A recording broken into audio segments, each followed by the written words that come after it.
अगर मैं कहूं कि इंडिया में एक ऐसा इन्वेस्टमेंट है जहां आप 100 रुपए लगाओगे तो कोई दूसरा भी आपके लिए 100 रुपए आपके इन्वेस्टमेंट में ऐड करेगा और फिर उस पैसे पर सालों तक कंपाउंडिंग भी होगी, तो क्या आप ऐसे इन्वेस्टमेंट से मना कर पाओगे? आई थिंक बिल्कुल नहीं। और एक दूसरा इन्वेस्टमेंट ऐसा है जहां रिटर्न की गारंटी खुद गवर्नमेंट देती है और उस रिटर्न पर टैक्स भी नहीं लगता और फिर भी करोड़ों लोग इसका पूरा फायदा नहीं उठा पाते। आज बात होगी पीपीएफ, ईपीएफ और एनपीएस की। तीन ऐसे बोरिंग इन्वेस्टमेंट जो रिटायरमेंट तक करोड़ों का डिफरेंस बना सकते हैं। Hey everyone, this is Trade Bits and you are watching पैसे की पाठशाला डे 13। उन दोस्तों के लिए जिन तक हम पहली बार पहुंच रहे हैं, ये है 30 डेज 30 वीडियोस का चैलेंज, जहां हम हर दिन एक फाइनेंस कॉन्सेप्ट आसान भाषा में समझते हैं।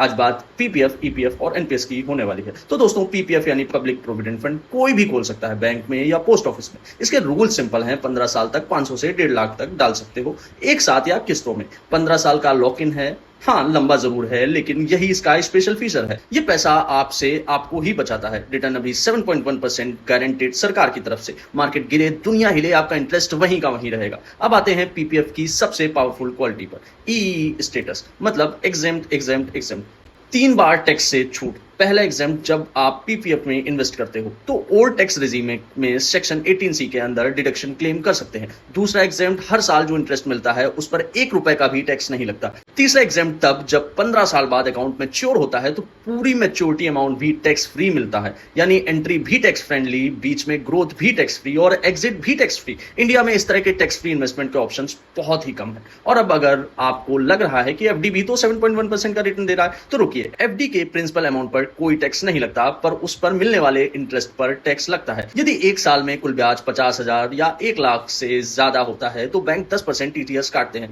यह ब्याज की कुल सालाना आय में जुड़कर आपके टैक्स स्लैब के अनुसार होता है। और हाँ, पीपीएफ का एक सीक्रेट हैक बता देता हूं। महीने की 5 तारीख से पहले डिपॉजिट करो तो उस महीने का इंटरेस्ट तभी मिलता है। अब बात करते हैं ईपीएफ की, एम्प्लॉयज प्रोविडेंट फंड की। अगर आप जॉब करते हैं तो ईपीएफ शायद पहले से ही आपके पास है। हर महीने आपकी बेसिक सैलरी का 12% ईपीएफ में जाता है और उतना ही पैसा एम्प्लॉयर भी कंट्रीब्यूट करता है। इसलिए ये रिटायरमेंट के लिए एक बहुत स्ट्रॉन्ग सेविंग टूल है। इसमें 8.25% सेफ कैटेगरी में सबसे अच्छा रिटर्न मिलता है। लेकिन कुछ लोग इस रिटायरमेंट के पैसे को जॉब चेंज होते ही निकाल लेते हैं। इससे सालों की कंपाउंडिंग टूट जाती है। रिटायरमेंट फंड फिर से जीरो से शुरू करना पड़ता है और जल्दी विड्रॉल पर टैक्स के चक्कर अलग से। ईपीएफ को अपने रिटायरमेंट फंड बनाने के लिए एक गोल्डन रूल याद रखिए। जॉब बदलिए तो ईपीएफ ट्रांसफर कीजिए, विड्रॉल मत कीजिए। As you know, UAN number वही रहता है और ट्रांसफर भी आसानी से ऑनलाइन हो जाता है। याद रखिए, ईपीएफ रिटायरमेंट के लिए है, शॉपिंग के लिए नहीं। अब बात एनपीएस की, यानी नेशनल पेंशन सिस्टम। नाम में ही काम, ये सिर्फ और सिर्फ रिटायरमेंट के लिए बना है।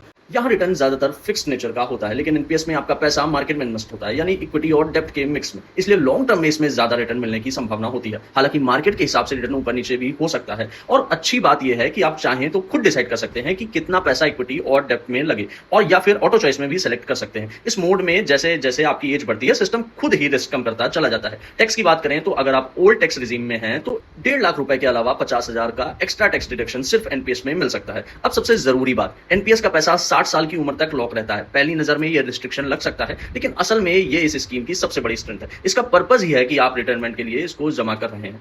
ये पैसा 60 के बाद मौजूदा नियमों के हिसाब से आप अपने कॉर्पस के 60% टैक्स फ्री लमसम निकाल सकते हैं। बाकी पैसे से पेंशन ली जाती है, जो रिटायरमेंट के बाद रेगुलर इनकम देने के लिए मदद करती है। अगर आप आज से रिटायरमेंट के लिए डिसिप्लिन तरीके से पैसा जमा करना चाहते हैं और मार्केट की ग्रोथ का फायदा भी लेना चाहते हैं तो एनपीएस एक स्ट्रॉन्ग ऑप्शन हो सकता है। बस एक बात याद रखिएगा, एनपीएस रिटायरमेंट के लिए है, शॉर्ट टर्म गोल्स के लिए नहीं। तो दोस्तों, आज हमने 3 ऐसे इन्वेस्टमेंट देखे जो शायद सोशल मीडिया पर ट्रेंड ना करें, क्योंकि ना इनमें ओवरनाइट पैसा डबल होता है और ना ही रोज एक्साइटमेंट मिलती है। लेकिन रिटायरमेंट एक्साइटमेंट से नहीं, डिसिप्लिन से बनती है। सोचिए, जब कोई घर बनाता है तो सबसे ज्यादा पैसा मेहनत उस चीज पर लगती है जो बाहर से दिखती भी नहीं, नींव। और पोर्टफोलियो भी बिल्कुल ऐसे ही है। पीपीएफ, ईपीएफ और एनपीएस जैसी स्कीम्स आपके पोर्टफोलियो की नींव है और इक्विटी, एसआईपी, इंडेक्स फंड आपकी नींव पर खड़ा होने वाला घर। सिर्फ घर बनाओगे और नींव मजबूत नहीं होगी तो पहली आंधी में ही घर हिल जाएगा, और सिर्फ नींव बनाकर बैठ जाओगे तो घर कभी खड़ा ही नहीं होगा। इसलिए इन्वेस्टिंग का असली फॉर्मूला सिर्फ एक है, सुरक्षा भी और ग्रोथ भी। आज का लेसन है पीपीएफ, ईपीएफ और एनपीएस बोरिंग जरूर है, लेकिन रिटायरमेंट के असली हीरोज भी यही है। तो अब दोस्तों, कल बात होगी real estate versus financial asset पर। बहुत सारे फैक्ट्स और नंबर्स एक साथ। इस सीरीज को उन लोगों तक पहुंचाइए जिनको रिटायरमेंट प्लानिंग बोरिंग लगती है। और ध्यान रहे, पीपीएफ और ईपीएफ की इंटरेस्ट रेट सरकार समय समय पर रिवाइज करती रहती है। कोई भी इन्वेस्टमेंट से पहले अपनी रिसर्च करके और किसी फाइनेंशियल एडवाइजर की सलाह लेकर ही इन्वेस्ट करें। मिलते हैं आपसे नेक्स्ट वीडियो में, तब तक be fearless, stay aware, keep invested.